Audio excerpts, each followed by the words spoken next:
All right, well, welcome back to another episode of Hard Hats and Heart, and gonna have a super interesting conversation today about women's PPE, and it's for everybody, I should say. We talked about the what we're gonna discuss today, and everybody should definitely tune in and listen to this great conversation. And I'm going to turn it over to Sarah Bellini Ross, and she's going to introduce our special guest today and kick off the conversation.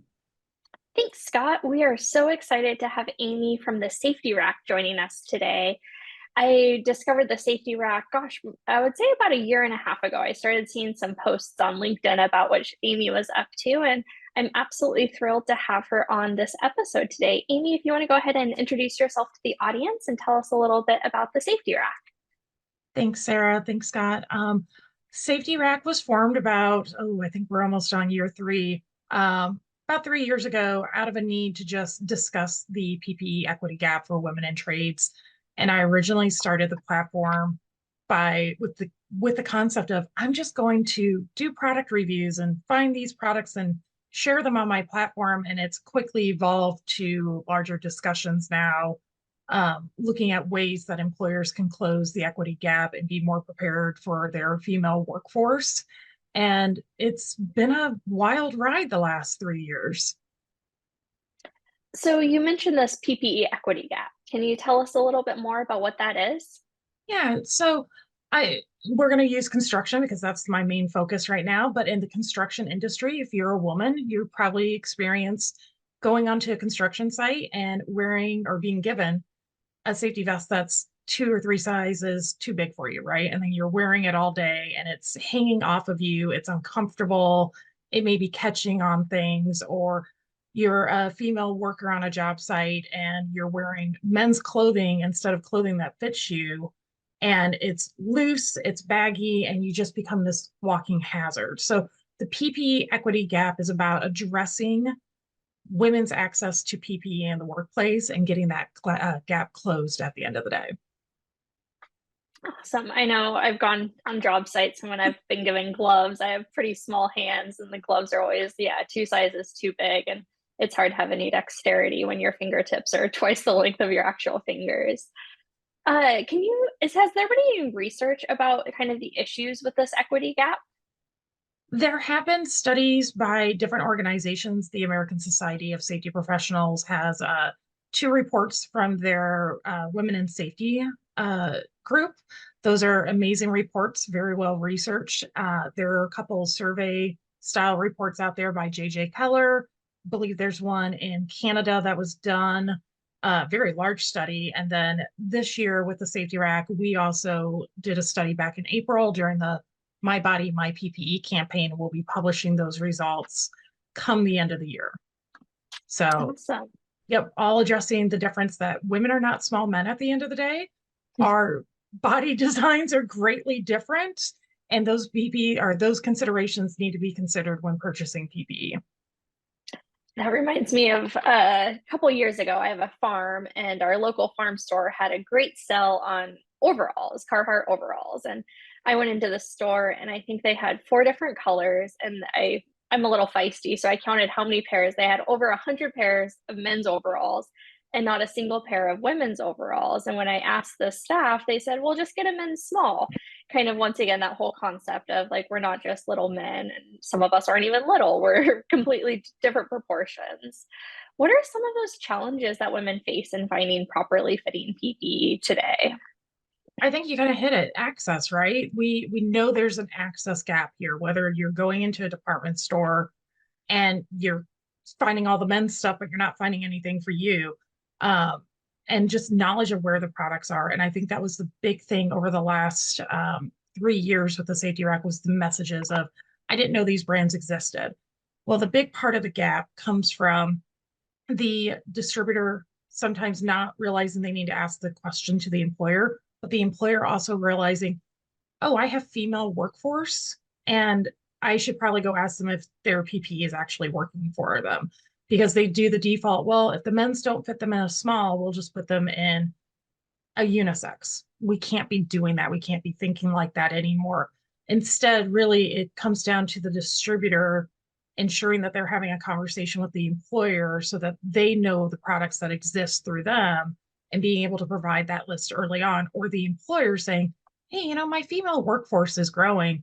What products do you have to support my female workforce? And working with their supplier on that. Yeah, I think that distributor plays a key role, right? Because if we don't have distributors stocking the women's versions, if we're not talking about it, if they're not represented in the catalogs, advertisements, it's kind of out of sight, out of mind.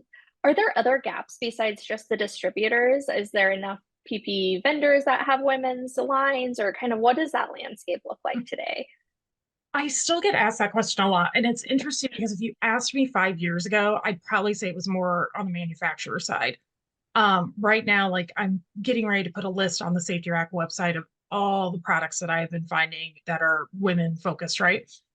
It's out there. There's a lot of them, and a large majority of them are women-owned businesses that stepped away from their trades to create something for the workforce. And that is on a global scale. I just got done talking to one manufacturer over in Australia, another one in Canada.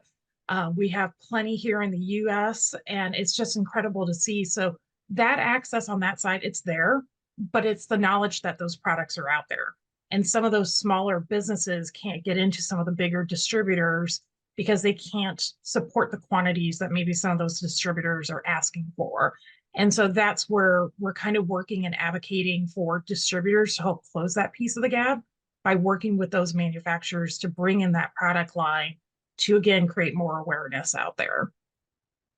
I love that you mentioned that a lot of these businesses are women-owned businesses. I know one of my favorite pairs of boots is a woman-owned business, same kind of story of they were frustrated that there wasn't any products available that catered to them, so they created their own products, which thinking about like a human-centered design approach, how fabulous is it to have women creating PPE that really works for them? Are there any other examples of PPE companies that you can think of that have kind of women stepping away from the trades to create something that worked for them? I've seen a few within the like medical industry. I know of maternity wear coming out, FR wear, which is really great because you think about things within FR, and this might get a little uncomfortable, but bras, right? Women in an FR related field are going to need bras that are flame retardant, flame resistant. And so there is a company now out there promoting and making the undergarments for women, and that's great to see. But again, it's the educational piece of getting that out through the distributor and to the employer. Yeah, that's awesome. You mentioned pregnant. Like that's another area, right? It's hard enough to just have women's PPE, let alone now we have maternity PPE. Has there been Right. an increase in maternity PPE over the past couple of years? I would I haven't, if I'm looking back at a lot of that stuff, I haven't seen that many brands. There's a really great Australia brand out there. Um, there's some here in the US, but there's not a lot. And I think that just comes from supply and demand, right? If the employer's not asking for it, the distributor is not going back to the manufacturer, or the employer is not going to the manufacturer and saying, we need this. So we need to be able to say, hey, this is an actual issue. And we don't sometimes think about that if it never affected us, right? So we look at who's the person usually doing the ordering and trades. It's probably a guy, right? And if it's never affected him, if he's never had to consider it before, he's not going to know how to ask. So we really have to be able to step up and have that conversation and say, hey, have we considered this? Are there any gaps of there's just no PP out there still for women in certain areas that you came across in your research? Um, I'm sure there is. It's really weird because I've had some incredible conversations over the last 3 years. I actually just talked to a winemaker the other day, and we were talking about PPE. I think it comes down to the sizing of the PPE. I mean, PPE's there, and somebody can make the argument of you can make it fit to you, but you shouldn't have to make it fit. It should already be designed for you. Probably the hardest areas that I see is anything in the FR related industries of oil and gas and welding, where we need to start thinking about not scaling it down, but designing it towards the women that are coming into the workforce. I think 5 years ago, you had 2, 3% of women in welding, right? Now it's at like 9%. So that's pretty large percentage of growth right there. But we also have to stop thinking of it as a percentage and a number of women coming in. It's not, oh, we've had 3% growth in that industry of women. No, you've had tens of thousands of women entering these trades, and you're projected to maybe double that in a shorter amount of time now. And so if we start thinking about it as a person and start looking at the dollar amount that it takes to outfit a person, we can start kind of changing the narrative of the conversation to start getting this product out there and getting them on the shelves and getting it to the employee ahead of time. You mentioned kind of that whole concept of designing PPE for women. What are some of those factors to consider about when you're designing PPE for women and how we differ from male workers? Yeah, so you're going to look at different things like, obviously, gloves are a great example, right? Scott is going to have longer fingers. He's going to have a wider circumference of the hand versus a female hand. I have a great photo of this on my LinkedIn page somewhere. That's an example of my hand next to a guy's hand. It's not a scaled down version. If you scale down Scott's hand and then make a glove for that and then hand it to me, it's still going to be big on me versus actually designing it for me. Women tend to have narrow hips, bigger bust size. You know, we don't have broad shoulders. So it's that whole scale of where our bodies lay, all the way down to hips. When you think about fall protection, there's only one brand I know right now that makes fall protection equipment for women. Our pelvic floor is different than a man's. So the way we move is going to be different than a man's in a fall protection and a harness. Sorry, harness. So we got to make sure that it fits for us and not working against us. So we know the fit's really important when it comes to comfort, but how does properly fitting PPE also affect that safety and productivity in the workplace? I apologize. That was my dog going off. I think there's a psychological safety component for that, right? So the psychological safety of I need to make sure that I feel like I fit in and I'm valued in the workplace. And there's been some really good studies out there where we hear back from the women saying, you know, I get made fun of on the job site because, you know, I look like I'm wearing clothes that could belong to my father, and guys make jokes about it and say I'm a toddler walking around in men's clothing, or it catches on stuff and, you know, it's going to injure me, or I worry about that injury all day long. And it's also the part of, am I being taken seriously at work? If I'm wearing something that's oversized and I want to go have a serious conversation, do I look the part? Probably not, right? We know our appearances matter to a lot of people, consciously and subconsciously, on how we are viewed. And then there's also the office workers out there. And I think this is a great example. And you and I had this conversation earlier.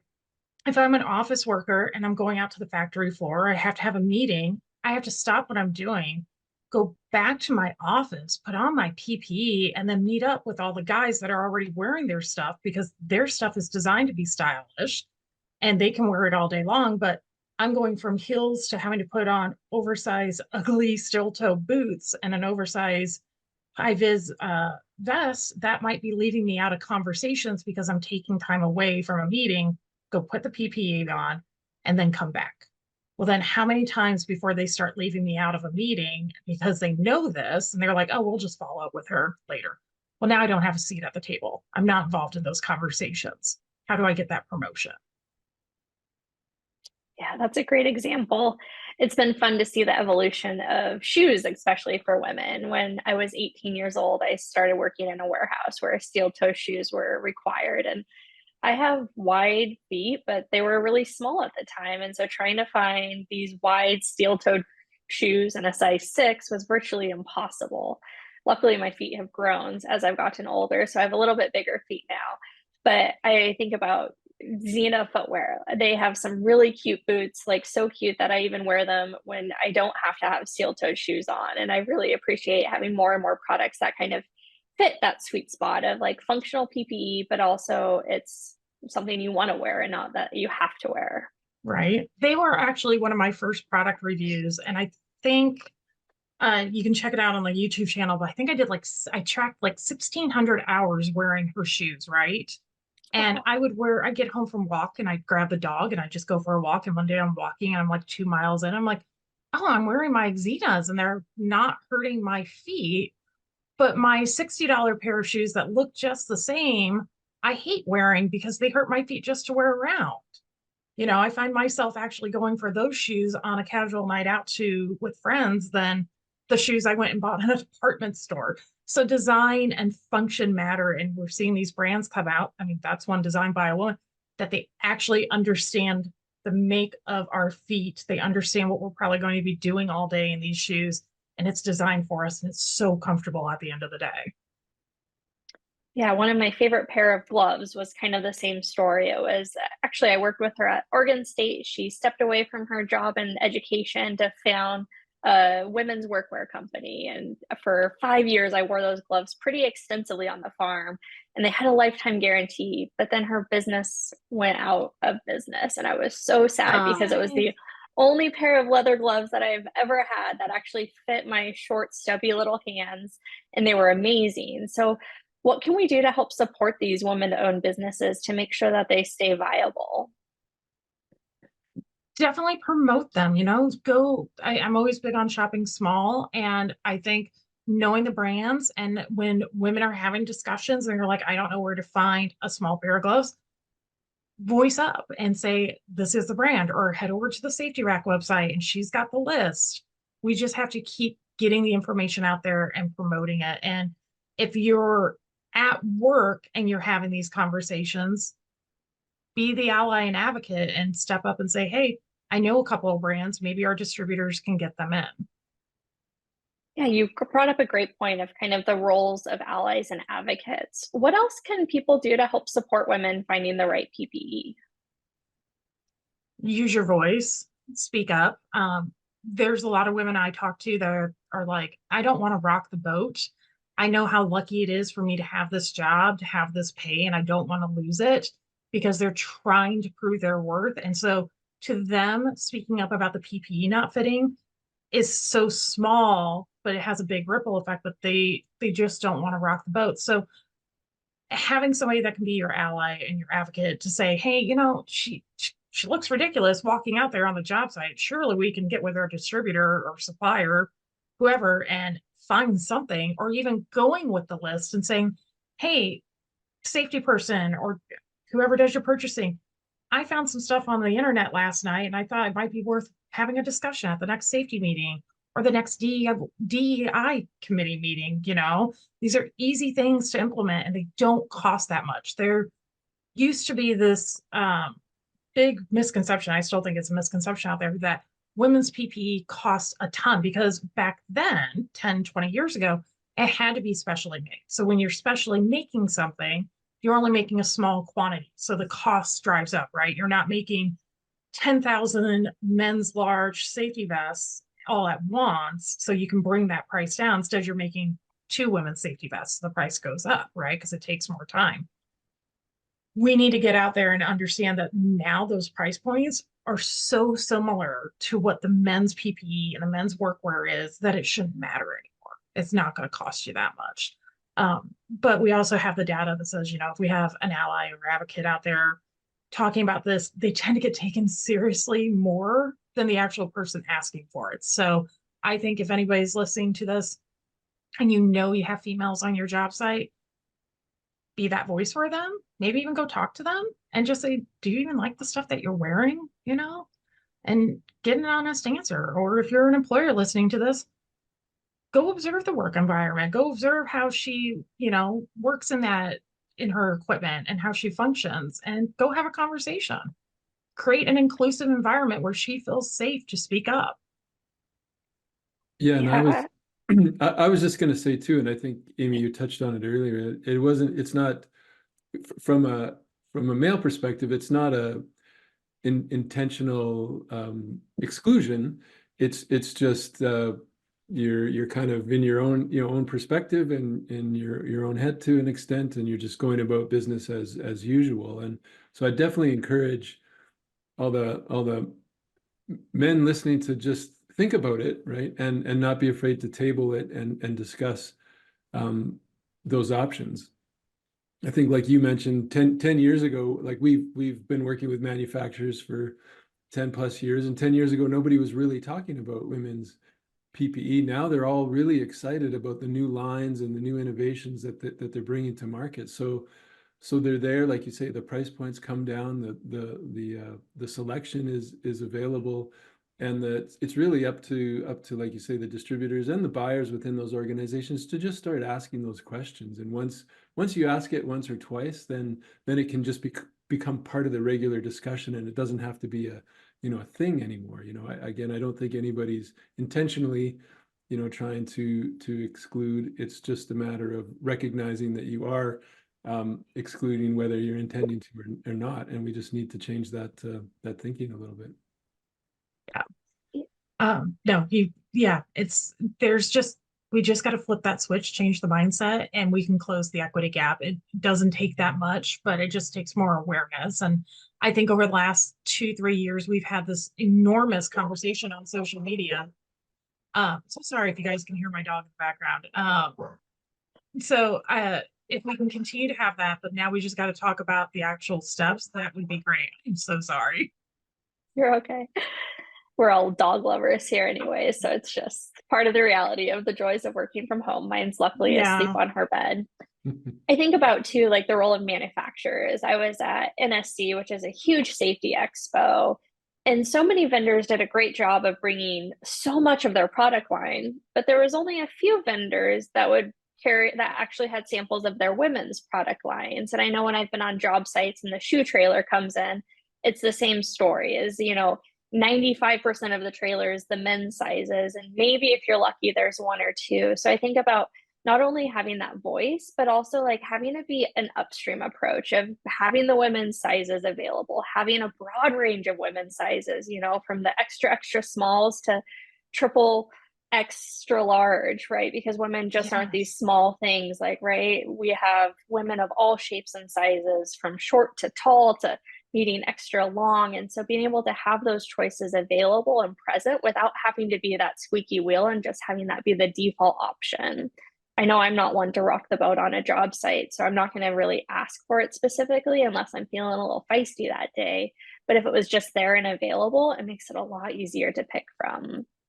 You make a very valid point. Like, you have to make sure, like, those job site trailers that come with the PPE fully loaded and the shoes for people to buy, before you load up those trailers, know your target audience and make sure you're stocking.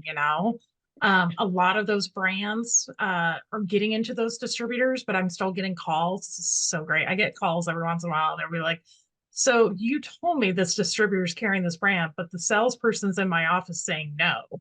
And I'm just like, put me on speaker. And I'm sitting there educating the distributor, and I feel awful doing it, but I'm like, maybe it didn't come down the pike. Maybe they're not sharing it as often, but you have this brand and you need to go look it up, but you need to make sure they need to make sure they're prepared for that. And I don't think I completely said the origin story, but the first year I was at the Midwest Women in Safety Conference, this subject got brought up, and this is how I really started looking at the PPE. Was we had a gentleman talking about PPE to a room full of women. He was just talking about all the men's PPE, and he didn't realize and take into account his target audience. And sure enough, all the hands raised up, and they're like, well, what about women's? And that was catalyst to making me go look for these brands.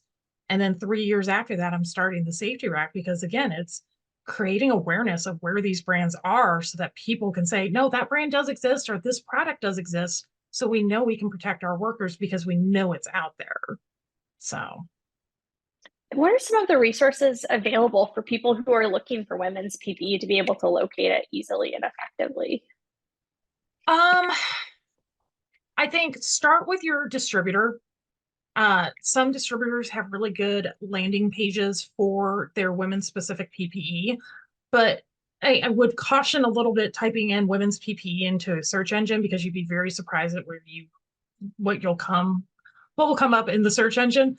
But make sure you're mindful of where you're sourcing it from. I see some third-party distributors out there where, they have these large platforms and they just let anybody sell off of them. You want to make sure that you're vetting the PPE through the right distributor so that you can, one, make sure that, like, it's been ANSI tested, like safety glasses. or that it is flame resistant. And also that the third party distributor isn't maybe reselling something that's been recalled, right? I've seen this on a couple of bigger selling sites where you can purchase stuff, and I'm not going to name them, but you need to be cautious. This is why we have distributors, right? They vet that process for us. So look for those name brand distributors out there or the smaller mom and pop shops, but be wary when you're buying online. Once you do find them, then obviously keep vetting, keep looking. And if they don't have something that you need and you are using, just ask.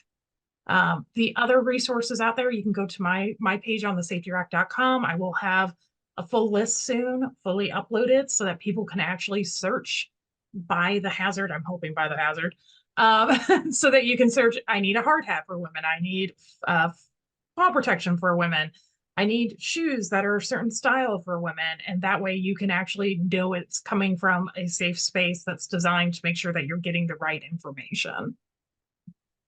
Yeah, I Sorry, think that was that's a little really soapbox rap because I just purchased a bunch of safety glasses from a website, and it all came back, and I was like, they're not, they said they were Z87. I knew they weren't the moment I opened them up, and I contacted that third party and they ghosted me right away. So it's like, people do this and they're putting themselves at risk, or the employer's putting their employees at risk. So just be cautious. That's my yeah. soapbox talk. I think that's a very valid one, right? Because that's the whole idea of PPE is it's there to protect us. And in order for it to protect us, it needs to meet the criteria that's set forth, and we need to be able to trust the product. Can you tell us a little bit about how the role of feedback has impacted the development of women's PPE over the years, of kind of what that process has looked like when it's come to improving the products available? I think I've seen some really great conversations take place with a lot of brands that have designed their women's line. I know one brand where it was women's bikers that went up and said, "Hey, we need high vis," that got their women's brand started. Other brands where they're making sure that women have enough pockets, like 11 slots for pockets on a pair of jeans is amazing. I think listening and taking that feedback in is what's really helped redesign a lot of this. And there's some really great manufacturers that are willing to listen and do that. They just don't want to just make a product, get it out there and shrink it and pink it, because that's what it used to be. Oh, we'll just take the men's size, shrink it, pink it, maybe remove a few pockets, because women don't need all the same pockets, do they? And we'll sell it for a couple of bucks more or a little bit cheaper because we're not going to sell that many units. Well, now we know the workforce has shifted. We're getting more women into these fields. They're listening, they're redesigning things based off of that feedback.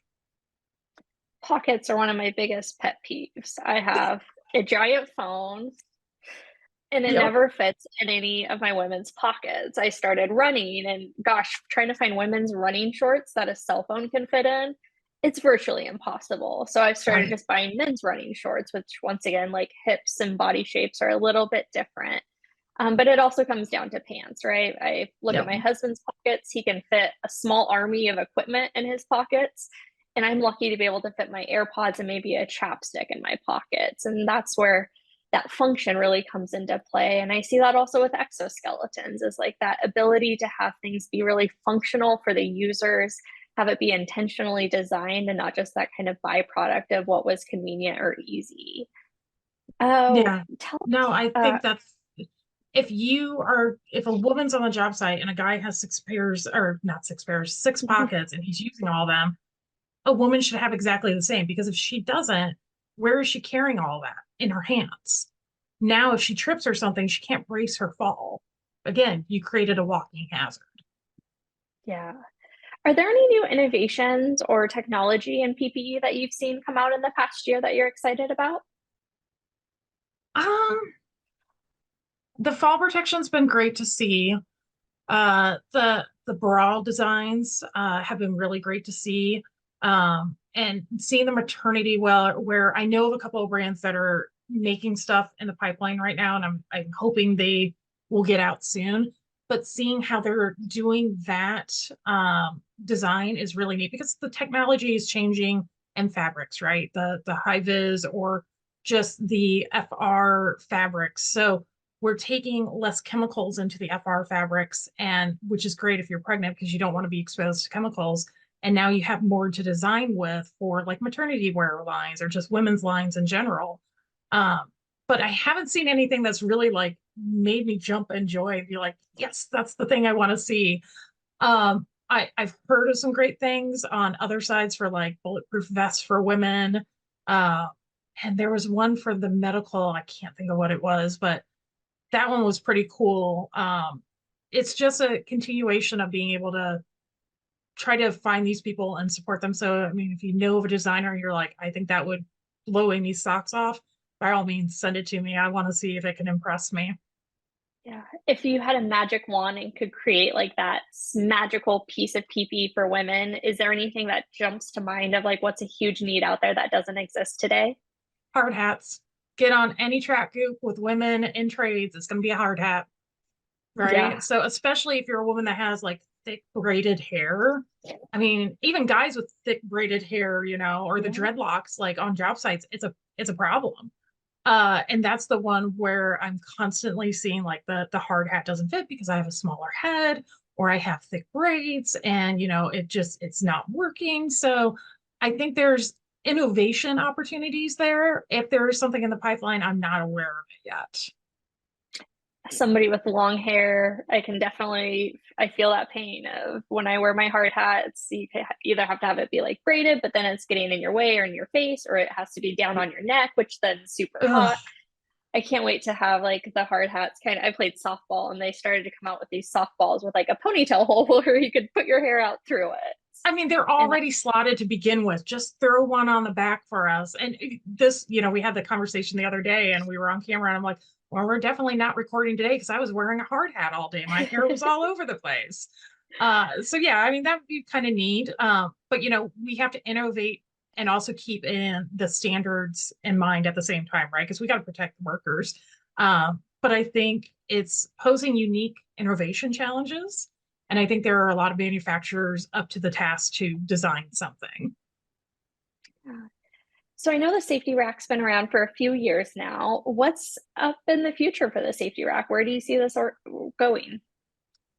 So I started out just thinking, oh, I'm just going to do a platform, put the clothing on, test it out because I'm on construction sites, I'm in manufacturing sites, I'm on a farm, and I'm just going to wear it for a few weeks, a few months. Then I'm going to do a review on it and show it on my body and talk about how it actually fits. And it's now evolved into I meet with my board of directors next month, and we're going to form this into a nonprofit. We want to start funding the research to get the data out there to the employers and the distributors and manufacturers so that they understand how a woman's body works in certain industries and what we need from them to help close the gap. We also want to provide those resources at the same time. So 2025 is going to be, I think, an incredible year for the safety rack and the team that has come together to help volunteer their time to make sustainable change in the industry. And so I'm looking forward to a lot of good things that are going to come. And we're definitely going to kick off next year with the survey report from the Mind Body My PPE campaign that took place in April. That was a global survey. We had 505 women globally participate and give us feedback on where the equity gap is. And so that will drop, and I hope people will read the report and kind of reflect on it and help us make change. I know you probably are waiting to release that, but is there any sneak peeks or great findings from that survey that you could share with us today? I am like, I'm embargoed myself on that, so I can't really share much. I think you will be pleasantly surprised on some things and some things will not shock you. But when you look at the conversation from a global aspect, because you know, we have reports that are centered here in America or centered in Canada. They're looking at one industry. We took every industry out there that we could think of and said, just let us know.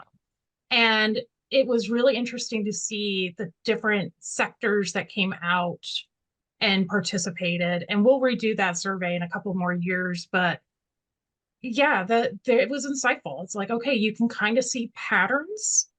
And if we can see those patterns, maybe we can start shifting the conversation and start developing the solution. So that was not helpful at all, I know, but it very hard. I had to try to get that Yeah. sneak peek. So I look forward to seeing the report when it Yeah. comes out, though.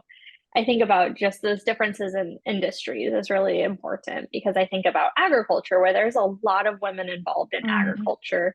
But still, I go into my local supply store and they have a lot of women's clothing now, but it's all like frilly and lacy and rhinestone bedazzled jeans and not very functional women's clothing. And I think that's where it's going to be really great to see that report and to kind of see what are those opportunities and where are those areas of greatest need. Because I know for me, like trying to find short pants at a local store is still virtually impossible, but I can find short bedazzled pants no problem. But Oh, that doesn't really right. hold up super well, and it's really Or hard I to can, clean mud out of yeah, or I can rhinestones, find I've pink learned. gloves that are geared towards women. I don't want pink. I want functional. I Yeah, want a I good want pair of leather waterproof. gloves. Yeah, I want waterproof. Yeah, yeah. I've been out on the farm this weekend digging up potatoes. I want waterproof.